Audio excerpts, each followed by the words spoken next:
Bien, regresamos entonces. Recordemos entonces, por favor, que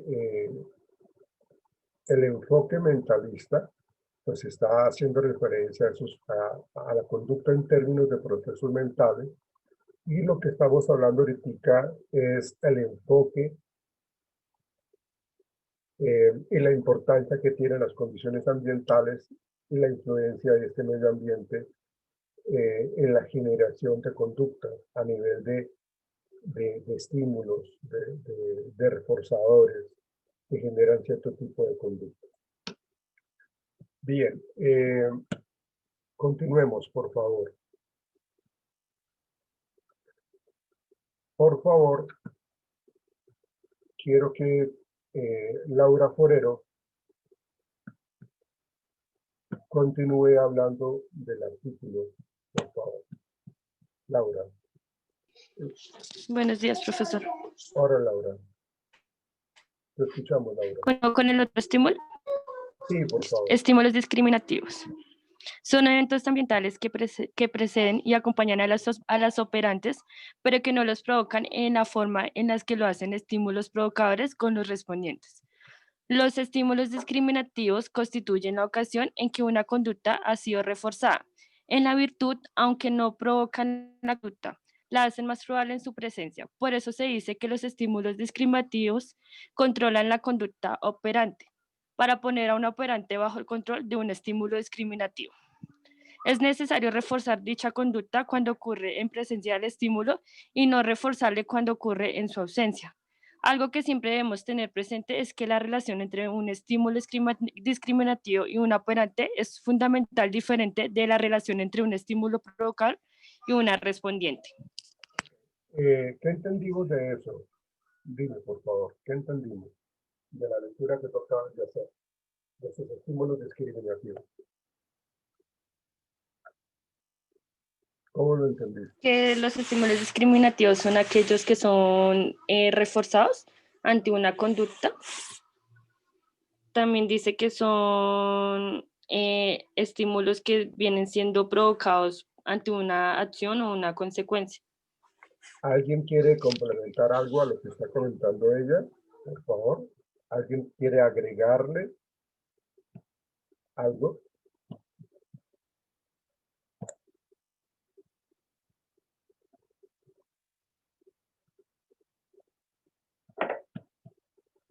Al hablar del estímulo discriminativo.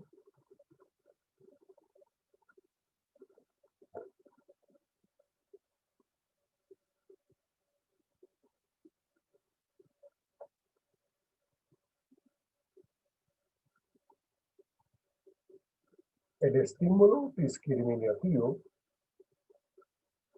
es el que nos permite o le permite a la persona centrarse de una manera mucho más clara con respecto a lo que yo quiero obtener.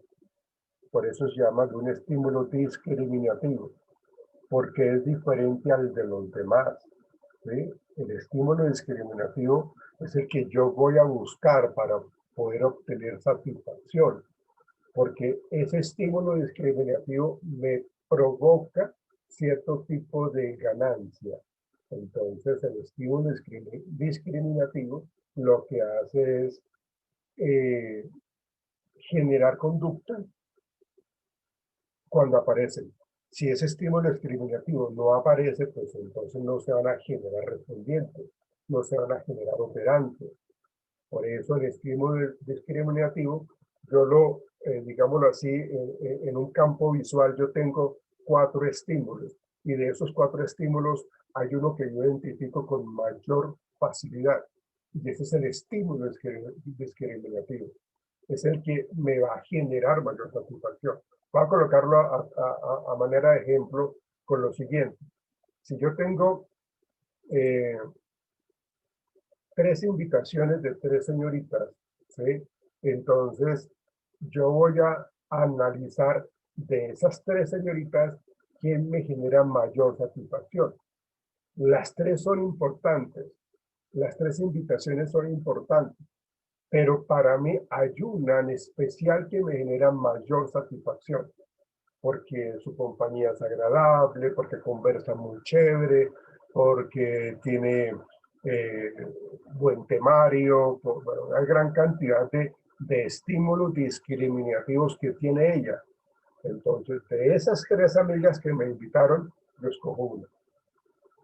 Pero, profe, ¿y ahí cuál sería la diferencia entre ese y el provocador? Porque ese yo lo veo muy similar al estímulo provocador. ¿Cuál de las tres me provoca más entre las tres, en Pero ese es que, caso? sí, pero es que cuando hablamos solamente del estímulo provocador es un estímulo en particular. O sea, no está compitiendo con ningún otro, simplemente aparece y ya.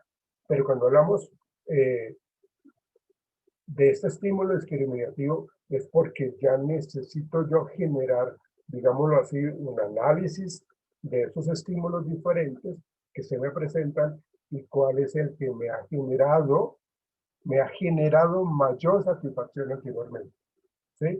O sea, ¿por qué yo escogí a esta señorita? Porque anteriormente esta señorita me generaba todo eso que les acabo de decir.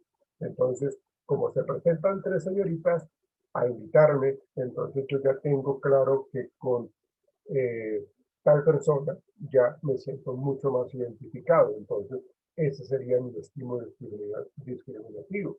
¿Sí? En el estímulo provocador, simplemente eh, estoy viendo cómo la presencia de una situación antes de yo obtener resultados satisfactorios, simplemente se está presentando. Entonces, el estímulo discriminativo aparece porque ya ha habido un previo aprendizaje, porque ya lo reconozco, ya lo identifico. En el provocador, como es incondicional, simplemente aparece. No sé si me hago entender, Juan. Pues sí, más o menos lo entiendo, pero podría yo decir que un estímulo discriminativo, listo, lo estoy comparando con otro ya de aprendizaje, ya tengo ahí una referencia, pero ese que Esa, escogí también es un provocador. Ese que escogí también sí, viene siendo un estímulo provocador, como tal, ese solo. sí, pero acuérdate que en el provocador lo que se hace es eh, generar cierto tipo de satisfacción antes, perdón, no me genera cierto tipo de satisfacción. Por eso no sé, a eso que tú estás mencionando, Juan, no se le puede generar, no se le puede mencionar como estímulo provocador, sino estímulo discriminativo. O sea, la cuestión está en que yo, cuando estoy hablando de un estímulo discriminativo, ya tengo un aprendizaje. En el estímulo provocador, apenas voy a generar eh, una ganancia allí, o voy a tratar de entender de que eso es una ganancia, ¿sí? Pero en el estímulo creativo ya hay un aprendizaje.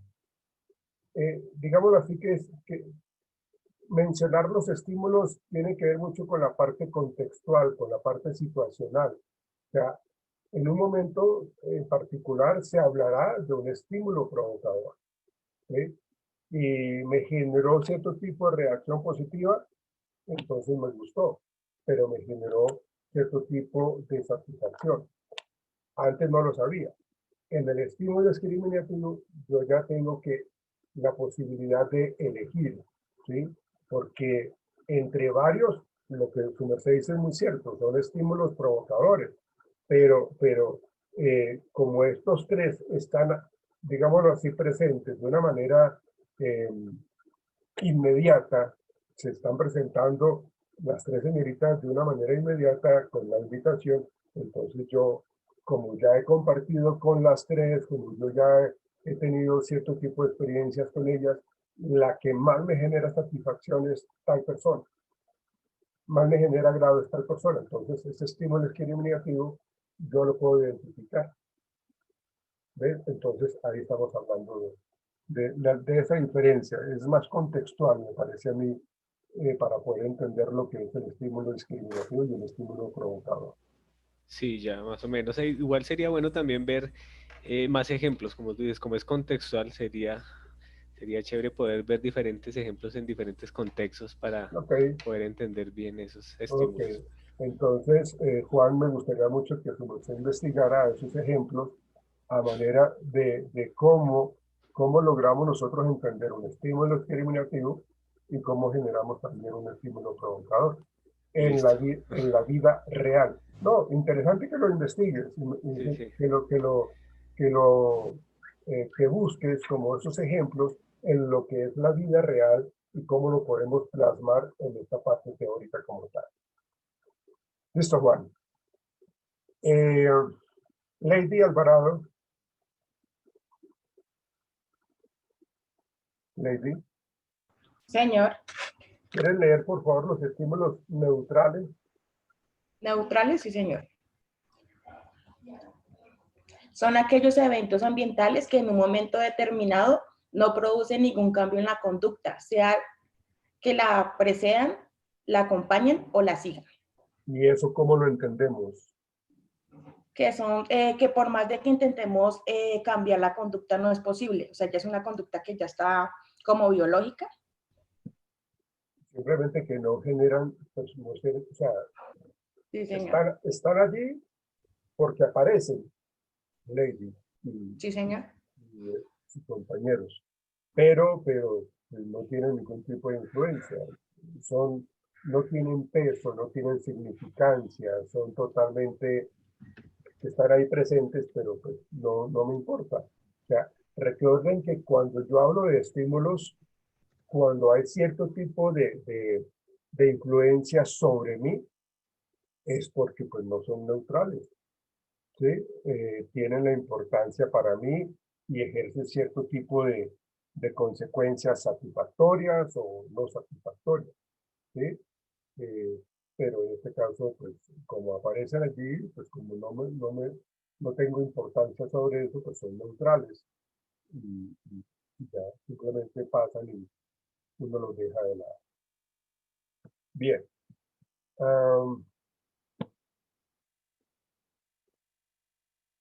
Cuando nosotros hablamos de los reforzamientos, ¿sí? Eh, ahí ya nos metemos un poco en lo que plantea Skinner cuando habla de la interacción del entorno ambiental, ¿sí? Con la persona, ¿sí? ¿Alguien quiere leerme esos tres aspectos que plantea Skinner en el artículo o que lo mencionan ahí? Sí, profe. Dice, Vale. según Skinner, 1969, una formulación adecuada de la interacción del organismo con su ambiente debe especificar tres cosas. Uno, la ocasión en que una respuesta ocurre. Dos, la respuesta en sí. Y tres, las consecuencias reforzantes. Las relaciones recíprocas entre ellas son las llamadas contingencias de reforzamiento, que para Skinner son la variable fundamental de su teoría de la conducta. Hasta ahí, porque precisamente, si ustedes recuerdan los programas de reforzamiento, ¿no? Los programas de intervalos, los programas de razón fija, razón variable, esto fue lo que, digamos, catapultó a Skinner en su explicación de la conducta respondiente y de los reforzadores, ¿sí? En su libro clásico, el Walden 2, lo que Skinner decía o quería siempre exponer era que denme a mí un grupo de personas, denme un terreno, denme la posibilidad de controlar totalmente lo que es el estímulo, lo que es el castigo, lo que es el reforzamiento.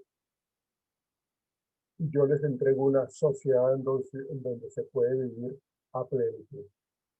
Pues, lógicamente eso pues, no se lo aceptaron porque pues está viendo o estaba explicando el conductismo radical en donde pues se estaba automatizando al ser humano, ¿sí? Como que si fuéramos totalmente robotizados, ¿sí?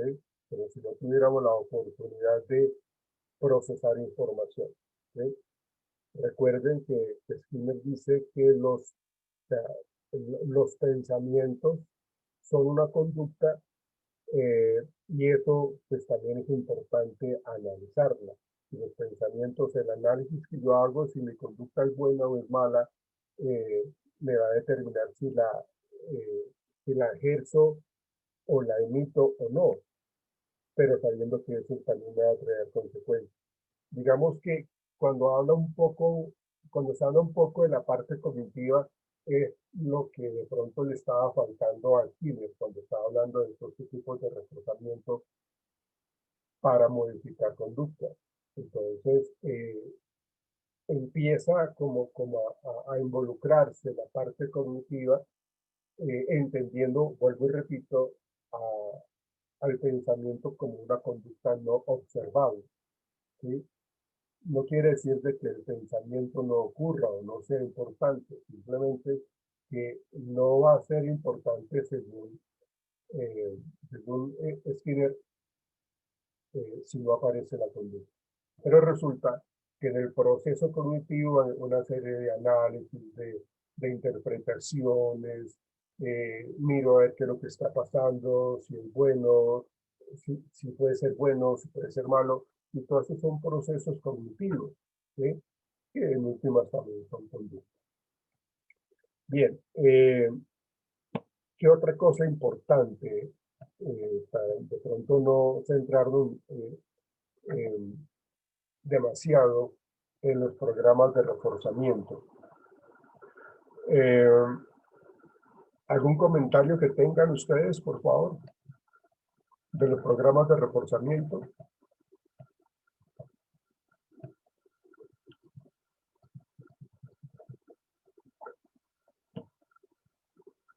A mí me parece que los programas de reforzamiento son muy importantes en una modificación del comportamiento. Son bastante necesarios para poder entender cómo manejamos un poco el comportamiento que queremos cambiar en la gente.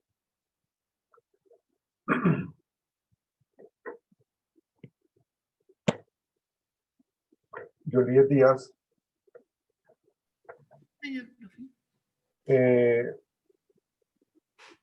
¿Tú me puedes dar un ejemplo de un programa de reforzamiento de razón fija?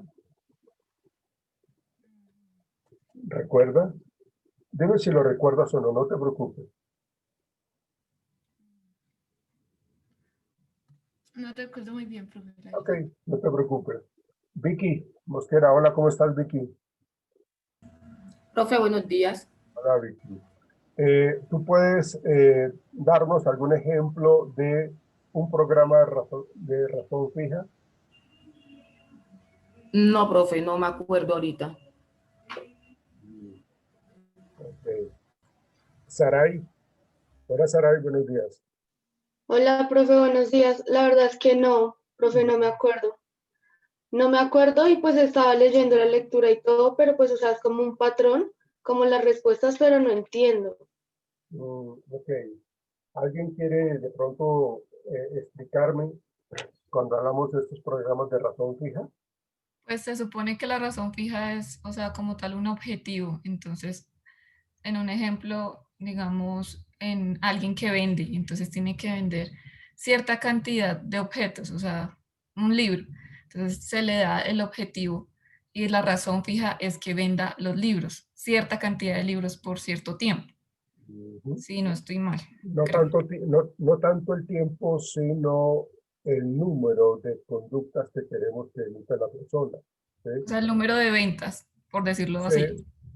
Si yo coloco un número en la variable razón fija, yo por ejemplo digo razón fija 15, quiere decir de que yo a usted le voy a dar un bono, y ahí estoy hablando de reforzamiento, perdón, del reforzador, y el bono es que usted va a tener en su sueldo un bono de 500,000 pesos. ¿Sí? Solo y solo si usted vende los 15 libros, por ejemplo, que usted estaba planteando, Valeria. ¿Sí? Si usted me vende 14 libros, no. Son 15 libros los que necesita que usted venda. Por eso el programa de razón fija, cuando hablamos de razón, estamos hablando de conducta.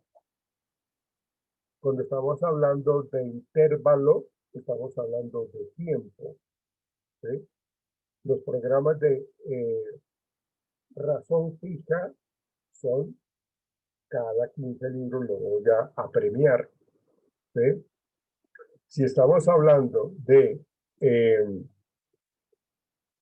un programa de intervalo fijo, quiere decir de que yo cada 15 días o 15 minutos, porque estamos hablando del tiempo, lo voy a reforzar. Le voy a dar, independientemente si vendió los 15 libros o no los vendió. ¿Sí? Acá, de hecho, con este programa de intervalo fijo, yo logro mantener la conducta mucho más fácil que un programa de razón fija, porque cuando se venden los 15 libros, ya la persona se desentiende, ya no quiere vender más. ¿Sí? En cambio, en el programa de intervalo fijo, yo, o intervalo variable, estoy reforzando cada 2 días, cada 3 días, cada 5 días, al día siguiente vuelvo, entonces lo que yo logro es mantener la conducta de mi trabajador. ¿Sí? Los programas de razón fija hacen referencia al número de conducta que yo espero que tenga la persona.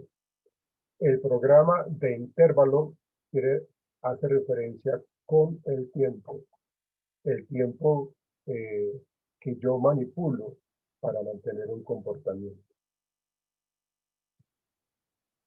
Entonces, es muy importante que ustedes repasen, por favor, esos programas de reforzamiento. Eso los van a acompañar muchísimo en sus procesos terapéuticos a las personas que les gusta mucho la parte clínica como tal. ¿Sí? Bien.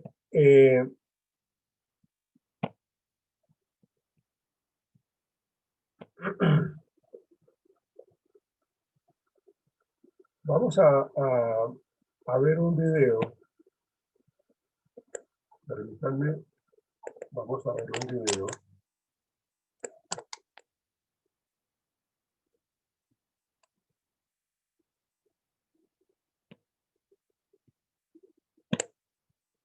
Perdónenme, aquí está cargando.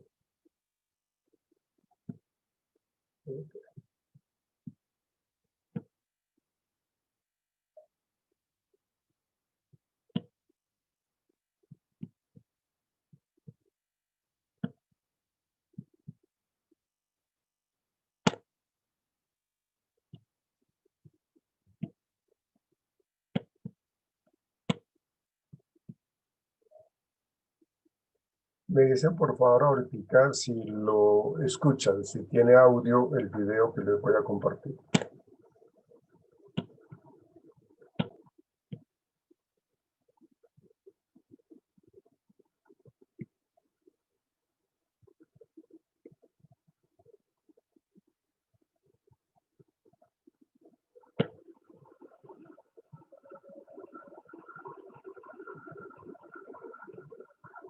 Que a veces se pone un poco lento.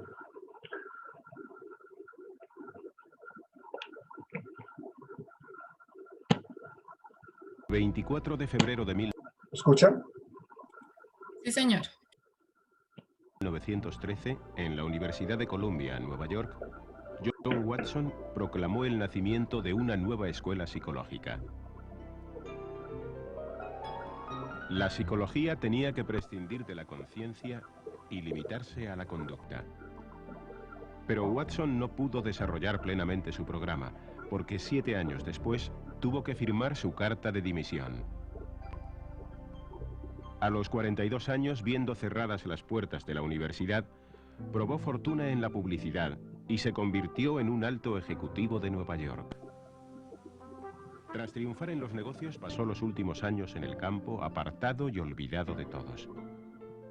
Tanto es así que cuando su obra fue reivindicada en 1956, muchos le tenían por muerto. Poco después, la Sociedad Norteamericana de Psicología le honró con una citación especial, pero ya era tarde. Watson falleció al año siguiente tras una vida intensa, pródiga en éxitos y también en fracasos. John Brodus Watson había nacido el 9 de enero de 1878 en esta casa de una aldea próxima a Greenville, Carolina del Sur. Era el cuarto hijo de una familia de granjeros que sufrió las consecuencias de la derrota de las fuerzas sudistas en la Guerra Civil. Su padre, Pickens Watson, abandonó el hogar cuando sus hijos todavía eran muy jóvenes. Su esposa, Emma Rowe, una mujer muy piadosa, inteligente y autoritaria, se hizo cargo de la familia en medio de muchas dificultades económicas. En 1890 trasladó su residencia a Greenville, pueblo en rápido crecimiento gracias a la industria textil algodonera. Allí procuró a sus hijos una educación superior y participó muy asiduamente en las actividades de la Iglesia Bautista. El choque con la ciudad y los problemas familiares hicieron de Watson un adolescente difícil. En 1894, a los 16 años de edad, ingresó en la Universidad Furman de Greenville. Sus compañeros le recordaban como un joven elegante y poco comunicativo, que tenía que trabajar para costear sus estudios. Tras el fallecimiento de su madre en julio de 1900, Watson rompió con el mundo de su infancia y marchó a Chicago. Allí continuó su formación en una de las universidades más modernas del país. Aunque deseaba doctorarse en filosofía, pronto se orientó hacia la psicología gracias a Angell, quien le enseñó la psicología de William James, padre del funcionalismo norteamericano. Sin embargo, el profesor que más le impactó fue Loeb, un biólogo que redujo las conductas animales a tropismos o movimientos frente a la estimulación físico-química. Temeroso del radicalismo de Loeb, Angell tomó a Watson bajo su tutela y le sugirió una tesis doctoral sobre las relaciones entre el desarrollo psicológico de la rata y la maduración de su sistema nervioso. Debido al exceso de trabajo, el joven Watson sufrió una crisis de angustia que, según confesión propia, me predispuso a aceptar una buena parte de Freud cuando comencé a conocer su obra. A finales de 1902, defendió la tesis de que la mielinización del sistema nervioso era poco importante para el aprendizaje de las ratas. La carrera académica de Watson fue meteórica. En 1904 se encargó del laboratorio de Chicago y lo convirtió en uno de los mejores de su tiempo. Formó parte de la dirección de las principales revistas. Sus investigaciones con laberintos le dieron una merecida fama de científico. En 1907 mostró que las curvas del aprendizaje de las ratas, privadas de la visión, del olfato y de los bigotes, eran iguales a las normales. En consecuencia, los sentidos externos eran poco importantes. Watson recibió muchos ataques en la prensa porque mutiló a los animales para el experimento. Pero al año siguiente confirmó los resultados en otro trabajo con un laberinto contráctil. Cuando las galerías eran acortadas, las ratas chocaban contra la pared. Las sensaciones del movimiento y no la visión parecían dirigir sus conductas. A la vista de sus méritos, en marzo de 1908, la prestigiosa Universidad Johns Hopkins de Baltimore le ofreció la cátedra de Psicología Experimental y Comparada. Nada más llegar, Watson tuvo que hacerse cargo del departamento tras la dimisión de su director Baldwin en unas circunstancias poco claras. Ello significó una dedicación más intensa a la psicología humana. En 1909 fue nombrado secretario del Congreso de Psicología que iba a celebrarse en 1913. No pudo llegar a serlo debido a las luchas entre los principales psicólogos. Decepcionado de sus maestros, tomó conciencia de la necesidad de un nuevo liderazgo. En 1911, en Norteamérica se agudizaron las críticas a la conciencia, y autores como Pillsbury definieron a la psicología como ciencia de la conducta.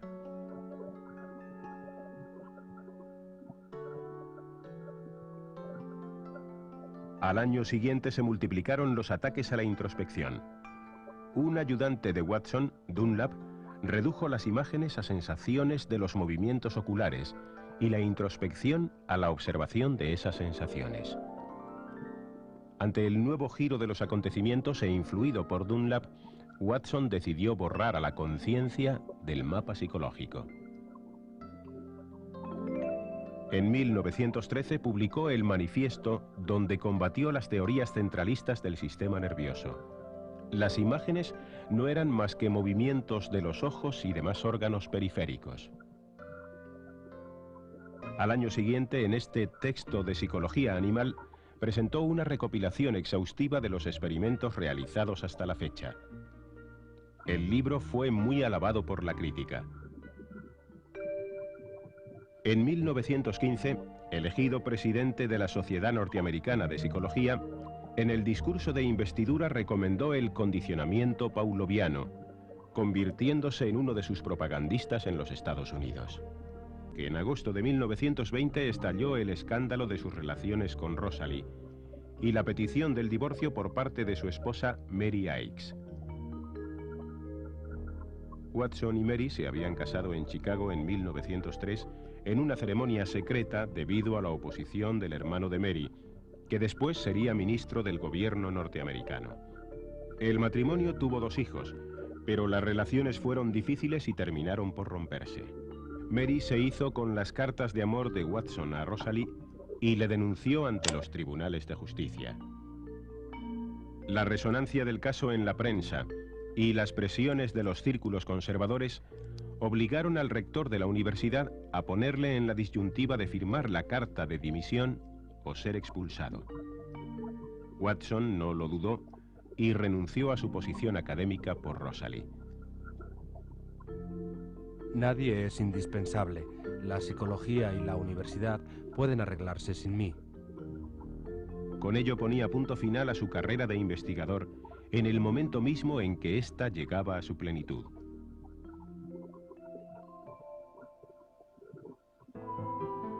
En 1924 publicó sus 2 últimos artículos en una revista científica.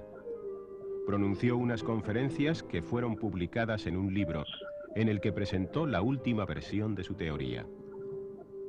La psicología era una ciencia natural que tenía como objeto los ajustes globales del organismo, es decir, todo lo que hacen y dicen las personas. Su meta era predecir y controlar la conducta. Para ello contaba con el método del reflejo condicionado y los métodos objetivos de la psicología animal. Watson consideró al animal humano como una máquina de reflejos y hábitos, ambientalismo muy distinto al de épocas anteriores. Los hábitos eran organizaciones de reflejos unidos por las sensaciones del movimiento, las cuales sustituían a los estímulos del mundo externo. La primera organización era la manual, formada por hábitos de manipulación de objetos y de movimiento por el medio ambiente. Al tiempo que se mueve, el niño desarrolla hábitos emocionales. Por ejemplo, aprende a temer a los animales. La tercera organización, el pensamiento, no tenía nada de misterioso. Era un hábito constituido por movimientos de los músculos de la garganta y laringe. Los primeros hábitos lingüísticos aparecían cuando las palabras se vinculaban a los objetos. El niño emite el sonido dada, parecido a la palabra inglesa doll. Los padres le presentan al mismo tiempo la muñeca y ésta se condiciona a la palabra. Después, el niño es forzado a hablar subvocalmente para no molestar a los demás. Este habla silenciosa es el pensamiento. El ser humano es un manojo de hábitos, una corriente de actividad y no de conciencia, como había dicho William James. Watson desarrolló una intensa campaña propagandística en favor del conductismo. En este libro, en el que se presentó como un experto en educación, prohibió besar y acariciar a los niños para no fomentar su dependencia de los padres. Los hijos de su segundo matrimonio eran el mejor exponente de lo que podía conseguirse con una educación conductista, basada en la actividad e iniciativa personal. Con la publicación de este libro, Watson concluyó sus aportaciones a la psicología. Su primer trabajo en el campo empresarial consistió en observar las reacciones de los compradores de unos almacenes de Nueva York. En 1921, ingresó en una agencia de publicidad, la Walter Thompson, de la que fue vicepresidente. Watson fue uno de los pioneros de la moderna publicidad y dejó algunos escritos sobre el tema. Además, se convirtió en uno de los ejecutivos más elegantes de Nueva York. Pero una vez más, la desgracia hizo acto de presencia en su vida. El 18 de junio de 1935, falleció Rosalie de una rápida enfermedad. Watson quedó desconsolado ante la pérdida de la persona con la que había compartido los momentos más felices de su vida. Según sus hijos, fue una de las pocas ocasiones en que le vieron llorar. Poco a poco se apartó del contacto social y se recluyó en su finca de Westport, Connecticut, donde vivía desde 1930. El trabajo manual y sus animales preferidos contribuyeron a mitigar su dolor. Watson se jubiló en 1945 y pasó los últimos años en compañía de su secretaria. En 1950 se trasladó a una pequeña vivienda parecida a la granja de sus padres. Allí vivió totalmente recluido, dedicado a sus animales y al cuidado del campo. En 1957, la Sociedad Americana de Psicología le honró con esta citación: a John B. Watson, cuya obra ha sido uno de los determinantes vitales de la forma y sustancia de la psicología moderna. Watson no acudió a recibir el galardón y envió a su discípulo Lashley en su nombre. Paradójicamente, Lashley había evolucionado hacia posiciones totalmente contrarias a las suyas. Falleció al año siguiente. Tenía 80 años. Sus restos mortales reposan en Weston, Connecticut,